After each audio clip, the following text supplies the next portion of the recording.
I wrote some stuff down because this is a cool chapter. This is a chapter on testing, and the author talks a lot about how to figure things out in your life to build habits, understand patterns of behavior, and there's a lot in there. So, great chapter. Get in there and read it. The scientific method is somewhat mentioned, and that's about building a hypothesis, having a theory about something, testing it, and then observing the results. And he mentions a lot of good best practices for using the scientific method, one of which is externalizing. Get those ideas written down, document it. Don't just be doing this stuff inside your head and thinking you're going to keep track of it in an effective way.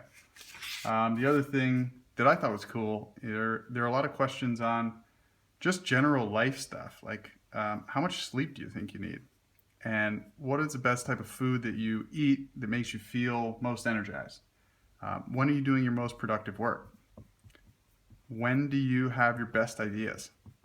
These are things that are interesting to think about. If you sort of have a scientific mind like I do, um, think about this stuff. Ask yourself these questions.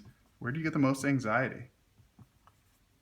And a lot of these cases, when you externalize this and start looking at patterns of behavior and start taking notes on what's happening, it's not that complicated and profound, insightful stuff can come out of it. So it's a cool chapter. I think there are obviously books written on this whole thing, but testing is this idea of taking an objective look at what's happening.